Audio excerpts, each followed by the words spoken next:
ಸ್ನೇಹಿತರೆ, ಜಯ ಏಕಾದಶಿ ವ್ರತವನ್ನು ಆಚರಿಸುವವರಿಗೆ ಯಾವುದೇ ರೀತಿಯಾದಂತಹ ಭೂತ ಪ್ರೇತ ಮತ್ತು ಪಿಸಾಚಿಗಳ ಬಾಧೆ ತಟ್ಟುವುದಿಲ್ಲ ಎಂದು ಹೇಳುತ್ತಾರೆ. ಸ್ನೇಹಿತರೆ, ಈ ದಿನದಂದು ವ್ರತವನ್ನು ಆಚರಿಸುವವರು ಜನ್ಮಗಳ ಪಾಪಗಳಿಂದ ಮುಕ್ತಿಯನ್ನು ಹೊಂದುತ್ತಾರೆ. ಅಷ್ಟೇ ಅಲ್ಲದೆ ಜಯ ಏಕಾದಶಿಯ ದಿನದಂದು ವಸ್ತ್ರ, ಹಣ, ಆಹಾರ ಮತ್ತು ಅಗತ್ಯ ವಸ್ತುಗಳನ್ನು ದಾನವನ್ನು ನೀಡುವುದರಿಂದ ನಮಗೆ ಶುಭ ಫಲಿತಾಂಶವನ್ನು ನಾವು ಪಡೆದುಕೊಳ್ಳಬಹುದು ಎಂದು ಕೂಡ ಹೇಳಿದ್ದಾರೆ.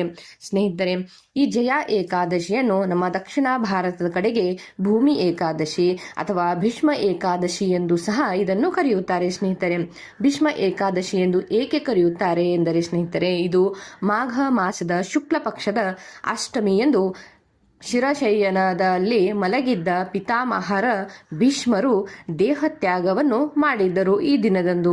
ಆ ಕಾರಣದಿಂದಾಗಿ ಈ ದಿನವನ್ನು ಭೀಷ್ಮಾಷ್ಟಮಿ ಎಂದು ಕೂಡ ಕರೆಯುತ್ತಾರೆ. ಸ್ನೇಹಿತರೆ, ಅದರ ನಂತರದಲ್ಲಿ ಬರುವ ಏಕಾದಶಿಯನ್ನು ಭೀಷ್ಮ ಏಕಾದಶಿ ಎಂದು ಅದನ್ನು ಹೆಸರಿಡಲಾಗಿದೆ. ಸ್ನೇಹಿತರೆ, ನಮ್ಮ ಈ ಜಯ ಏಕಾದಶಿಯ ಮುಹೂರ್ತವನ್ನು ನೋಡಿ. ಸ್ನೇಹಿತರೆ, ಜಯ ಏಕಾದಶಿಯು ಮಾಘ ತಿಂಗಳ ಶುಕ್ಲ ಪಕ್ಷದಲ್ಲಿ ಅಂದರೆ ಫೆಬ್ರವರಿ 19ರಂದು ಬೆಳಗ್ಗೆ 8:49 ಜಯ ಏಕಾದಶಿಯ ತಿಥಿ ಪ್ರಾರಂಭವಾಗುತ್ತದೆ. ಸ್ನೇಹಿತರೆ, ಮತ್ತು ಇದು ಫೆಬ್ರವರಿ 20ರಂದು ಬೆಳಗ್ಗೆ 8:49 ಈ ತಿಥಿ ಕೊನೆಗೊಳ್ಳಲಿದೆ. ಸ್ನೇಹಿತರೆ, ಹೀಗಿರುವಾಗ ನಾವು ಈ ಜಯ ಏಕಾದಶಿಯ ಉಪವಾಸ ವ್ರತವನ್ನು ನಾವು ಫೆಬ್ರವರಿ 20ರಂದು ನಾವು ಏಕಾದಶಿ ವ್ರತವನ್ನು ಆಚರಿಸಬೇಕು. ಸ್ನೇಹಿತರೆ, ಜಯ ಏಕಾದಶಿಯ ದಿನದಂದು ಯಾವ ರೀತಿಯಾಗಿ ಪೂಜೆಯನ್ನು ಮಾಡಬೇಕು ಎಂದರೆ ನೋಡಿ. ಏಕಾದಶಿಯ ದಿನದಂದು ಸ್ನೇಹಿತರೆ, ಪ್ರಾತಃ ಕಾಲದಲ್ಲಿ ಎದ್ದು ಸ್ನಾನವನ್ನು ಮಾಡಿದ ನಂತರ ನಾವು ವ್ರತವನ್ನು ಆಚರಿಸುವ ಸಂಕಲ್ಪವನ್ನು ಮಾಡಬೇಕು. ಸ್ನೇಹಿತರೆ, ನಂತರ ವಿಧಿವಿಧಾನಗಳ ಮೂಲಕ ವಿಷ್ಣುವನ್ನು ಅಥವಾ ವಿಷ್ಣುವಿನ ಅವತಾರವಾದ ಕೃಷ್ಣನನ್ನು ನಾವು ಪೂಜಿಸಬೇಕು. ಸ್ನೇಹಿತರೆ, ಏಕಾದಶಿಯ ರಾತ್ರಿಯ ದಿನದಂದು ಜಾಗರಣ ಮಾಡಬೇಕು ಮತ್ತು ಶ್ರೀಕೃಷ್ಣನ ನಾಮಸ್ಮರಣೆಯನ್ನು ಮಾಡಬೇಕು. ಇದರಿಂದ ಶುಭ ಫಲಿತಾಂಶವನ್ನು ನಾವು ಪಡೆದುಕೊಳ್ಳುತ್ತೇವೆ ಎಂದು ಹೇಳುತ್ತಾರೆ. ಸ್ನೇಹಿತರೆ, ಈ ಜಯ ಏಕಾದಶಿಯ ಆಚರಣೆ ಹೇಗಿದೆ ಎಂದರೆ ಸ್ನೇಹಿತರೆ, ಏಕಾದಶಿಯ ದಿನದಂದು ಬೆಳಗ್ಗೆ ಬೇಗ ಎದ್ದು ಸ್ನಾನವನ್ನು ಮಾಡಬೇಕು. ಮನೆ ಮತ್ತು ದೇವರ ಕೋಣೆಯನ್ನು ಸ್ವಚ್ಛಗೊಳಿಸಬೇಕು. ವಿಷ್ಣು ಮೂರ್ತಿ ಅಥವಾ ಫೋಟೋ ಇದ್ದಲ್ಲಿ ಅದನ್ನು ಮರದ ಮಣೆ ಅಥವಾ ಹಲಗೆಯ ಮೇಲೆ ಇಟ್ಟು ಅದಕ್ಕೆ ಅಲಂಕಾರವನ್ನು ಮಾಡಬೇಕು. ಅದಾದ ನಂತರ ತುಳಸಿ ಮಾಲೆ ಮತ್ತು ಹೂಗಳನ್ನು ದೇವರಿಗೆ ಅರ್ಪಿಸಬೇಕು. ವಿಗ್ರಹದ ಮುಂದೆ ತುಪ್ಪದ ದೀಪವನ್ನು ಹಚ್ಚಬೇಕು. ಅದಾದ ನಂತರ ಓಂ ನಮೋ ಭಗವತೆ ವಾಸುದೇವಾಯ ಎನ್ನುವಂತಹ ಮಂತ್ರವನ್ನು 108 ಬಾರಿ ಜಪಿಸಬೇಕು. ಇಲ್ಲಂದಲ್ಲಿ ಶ್ರೀಕೃಷ್ಣನ ಮಹಾಮಂತ್ರವನ್ನು ಕೂಡ ನೀವು 108 ಬಾರಿ ಪಠಿಸಬಹುದು. ಅದಾದ ನಂತರ ಭಗವಂತನಿಗೆ ಪಂಚಾಮೃತ ಮತ್ತು ನೈವೇದ್ಯವನ್ನು ಅರ್ಪಿಸಬೇಕು. ಹಾಗೆ ಸ್ನೇಹಿತರೆ, ಸಂಜೆ ಕೂಡ ವಿಷ್ಣುವಿಗೆ ಪ್ರಾರ್ಥನೆಯನ್ನು ಸಲ್ಲಿಸಿ ಆರತಿಯನ್ನು ಮಾಡಬೇಕು. ಹಸಿವನ್ನು ನಾವು ಈ ಏಕಾದಶಿಯ ದಿನದಂದು ಸಂಪೂರ್ಣವಾಗಿ ಉಪವಾಸ ವ್ರತವನ್ನು ಆಚರಿಸಬೇಕು.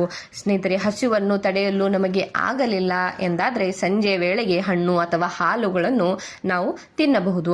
ಮತ್ತು ಅಂತಿಮವಾಗಿ ಮರುದಿನ ದ್ವಾದಶಿಯ ಸಮಯದಲ್ಲಿ ಉಪವಾಸವನ್ನು ಮುರಿಯಬೇಕು. ಸ್ನೇಹಿತರೆ, ಅದೇ ರೀತಿಯಾಗಿ ಈ ಜಯ ಏಕಾದಶಿಯ ದಿನದಂದು ನಾವು ಯಾವ ಮಂತ್ರಗಳನ್ನು ಪಠಿಸಬೇಕು ಎಂದರೆ ಸ್ನೇಹಿತರೆ, ಶ್ರೀಕೃಷ್ಣನ ಅಥವಾ ವಿಷ್ಣುವಿನ ಯಾವುದೇ ಮಂತ್ರಗಳನ್ನು ನಾವು ಪಠಿಸಿದ್ದರೂ ಒಳ್ಳೆಯದು. ಅದರಲ್ಲಿ ಓಂ ನಮೋ ಭಗವತೆ ವಾಸುದೇವಾಯ ಆಗಿರಬಹುದು. ಇಲ್ಲಂದಲ್ಲಿ ಶ್ರೀಕೃಷ್ಣ ಗೋವಿಂದ ಹರೇ ಮುರಾರೇ ಹೇ ನಾಥ ನಾರಾಯಣ ವಾಸುದೇವ ಎನ್ನುವಂತಹ ಮಂತ್ರ ಆಗಿರಬಹುದು. ಅಥವಾ ಹರೇ ಕೃಷ್ಣ ಕೃಷ್ಣ ಕೃಷ್ಣ ಹರೇ ಹರೇ ಹರೇ ರಾಮ ರಾಮ ರಾಮ ಹರೇ ಹರೇ ಎನ್ನುವಂತಹ ಮಂತ್ರವನ್ನು ನಾವು ಪಠಿಸಬಹುದು. ಇಲ್ಲಂದಲ್ಲಿ ಸ್ನೇಹಿತರೆ, ಓಂ ನಾರಾಯಣಾಯ ವಿದ್ಮಹೇ ವಾಸುದೇವಾಯ ಧೀಮಹಿ ತನ್ನೋ ವಿಷ್ಣು ಪ್ರಚೋದಯಾತ್ ಎನ್ನುವಂತಹ ವಿಷ್ಣುವಿನ ಮಂತ್ರಗಳನ್ನು ಸ್ನೇಹಿತರೆ ಏಕಾದಶಿಯ ದಿನದಂದು ನಾವು ಪಠಿಸಬೇಕು. ಸ್ನೇಹಿತರೆ, ಜಯ ಏಕಾದಶಿಯ ದಿನದಂದು ನಾವು ವಿಷ್ಣು ಸಹಸ್ರನಾಮವನ್ನು ಪಠಿಸಬೇಕು ಎಂದು ಹೇಳುತ್ತಾರೆ. ಏಕೆಂದರೆ ನೋಡಿ, ಭೀಷ್ಮ ಪಿತಾಮಹರು ದೇಹ ತ್ಯಾಗಕ್ಕಾಗಿ ಉತ್ತರಾಯಣದ ಪುಣ್ಯಕಾಲವನ್ನು ಅವರು ಎದುರು ನೋಡುತ್ತಿದ್ದರು. ಆ ಸಂದರ್ಭದಲ್ಲಿ ಅವರನ್ನು ಕಾಣಲು ಪಾಂಡವರು ಬರುತ್ತಾರೆ. ಆಗ ಭೀಷ್ಮಾಚಾರ್ಯರು ಆಧ್ಯಾತ್ಮಿಕ ಜ್ಞಾನದ ಬಗ್ಗೆ ಜಗತ್ತಿಗೆ ತಿಳಿಸಲು ಮಾಘ ಮಾಸದ ಅಷ್ಟಮಿಯಂದು ಧರ್ಮರಾಯನಿಗೆ ವಿಷ್ಣು ಸಹಸ್ರನಾಮವನ್ನು ಉಪದೇಶವನ್ನು ನೀಡುತ್ತಾರೆ. ಸ್ನೇಹಿತರೆ, ಶ್ರೀಕೃಷ್ಣನೇ ಪರಮಜ್ಞಾನಿಗಳಾದ ಭೀಷ್ಮರ ಮುಖಾಂತರ ಲೋಕಕ್ಕೆ ಅನೇಕ ಧಾರ್ಮಿಕ ರಹಸ್ಯಗಳ ಜೊತೆಗೆ ವಿಷ್ಣು ಸಹಸ್ರನಾಮವನ್ನು ತಿಳಿಯುವಂತೆ ಹೇಳುತ್ತಾರೆ. ಸ್ನೇಹಿತರೆ, ಹಾಗಾಗಿ ಜಯ ಏಕಾದಶಿಯ ದಿನದಂದು ವಿಷ್ಣುವಿನ ಅವತಾರವಾದ ಕೃಷ್ಣನನ್ನು ಪೂಜಿಸುವುದರೊಂದಿಗೆ ವಿಷ್ಣು ಸಹಸ್ರನಾಮವನ್ನು ಸಹ ಪಠಿಸಬೇಕು ಎಂದು ಹೇಳುತ್ತಾರೆ. ಏಕಾದಶಿಯ ದಿನ ವಿಷ್ಣು ಸಹಸ್ರನಾಮವನ್ನು ಪಠಿಸುವುದು ಮತ್ತು ಲಕ್ಷ್ಮಿಯ ಸಹಿತ ನಾವು ವಿಷ್ಣುವನ್ನು ಆರಾಧನೆಯನ್ನು ಮಾಡುವುದು ಅತ್ಯಂತ ಶುಭ ಎಂದು ಹೇಳುತ್ತಾರೆ. ಸ್ನೇಹಿತರೆ, ಜಯ ಏಕಾದಶಿಗೆ ಸಂಬಂಧಿಸಿದಂತೆ ಒಂದು ಕಥೆ ಬರುತ್ತದೆ. ಸ್ನೇಹಿತರೆ, ಕಥೆಯು ಹೀಗಿದೆ. ಇಂದ್ರನ ಸಭೆಯಲ್ಲಿ ಉತ್ಸವ ನಡೆಯುತ್ತಿತ್ತು. ಆ ಸಭೆಯಲ್ಲಿ ದೇವಗಣ, ಸಂತ, ದಿವ್ಯ ಪುರುಷರು ಮತ್ತು ಆ ಉತ್ಸವದಲ್ಲಿ ಅವರೆಲ್ಲರೂ ಪಾಲ್ಗೊಂಡಿದ್ದರು. ಆ ಸಂದರ್ಭದಲ್ಲಿ ಮಾಲ್ಯವಾನ ಎಂಬ ಗಂಧರ್ವ ಪುರುಷನು ಅತ್ಯಂತ ಸ್ವರಬದ್ಧವಾಗಿ ಹಾಡುತ್ತಿದ್ದನು. ಅದೇ ರೀತಿ ಪುಷ್ಪವತಿ ಎಂಬ ಗಂಧರ್ವೆ ಕನ್ಯೆಯು ಅಷ್ಟೇ ಸುಂದರವಾಗಿ ನೃತ್ಯವನ್ನು ಮಾಡುತ್ತಿದ್ದಳು. ಆ ಉತ್ಸವದ ಸಂದರ್ಭದಲ್ಲಿ ಮಲ್ಯವಾನ ಮತ್ತು ಪುಷ್ಪವತಿ ಇಬ್ಬರು ಆ ಸಭೆಯಲ್ಲಿ ಮೋಹಿತರಾಗುತ್ತಾರೆ. ಇದರಿಂದ ಕೋಪಗೊಂಡ ಇಂದ್ರನು ಅವರಿಬ್ಬರಿಗೂ ಮೃತ್ಯುಲೋಕದಲ್ಲಿ ಪಿಶಾಚಿ ಜೀವನವನ್ನು ನೀವು ವ್ಯಥೆ ಮಾಡಿ ಎಂದು ಶಾಪವನ್ನು ನೀಡುತ್ತಾರೆ. ಆ ಶಾಪದ ಕಾರಣಕ್ಕಾಗಿ ಶಾಪದ ಪ್ರಭಾವದಿಂದ ಇಬ್ಬರು ಪ್ರೇತರಾಗಿ ಕಷ್ಟದಿಂದ ಶಾಪಿತರಾದ ಜೀವನವನ್ನು ಅವರು ನಡೆಸುತ್ತಾರೆ.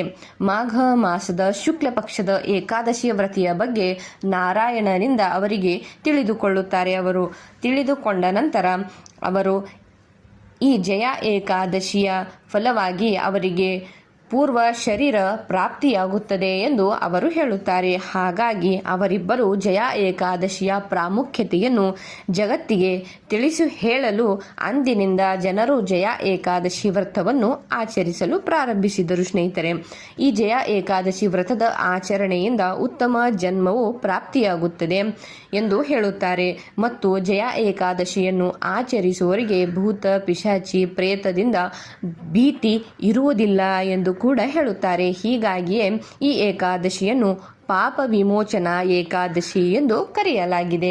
ಸ್ನೇಹಿತರೆ, ಇಂಥದ್ದೇ ಅನೇಕ ಮಾಹಿತಿಗಳಿಗಾಗಿ ನನ್ನ ಈ ಚಾನೆಲ್ನ ಸಬ್ಸ್ಕ್ರೈಬ್ ಮಾಡಿಕೊಳ್ಳಿ, ನಿಮ್ಮವರೊಂದಿಗೆ ಶೇರ್ ಕೂಡ ಮಾಡಿ. ಸ್ನೇಹಿತರೆ, ಅದೇ ರೀತಿಯಾಗಿ ಒಂದು ಲೈಕ್ ಮಾಡಿ ಹಾಗೂ ಕಮೆಂಟ್ನಲ್ಲಿ ಓಂ ನಮೋ ಭಗವತೆ ವಾಸುದೇವಾಯ ಎನ್ನುವಂತಹ ಮಂತ್ರವನ್ನು ಟೈಪ್ ಮಾಡಿ. ಸ್ನೇಹಿತರೆ, ಧನ್ಯವಾದ.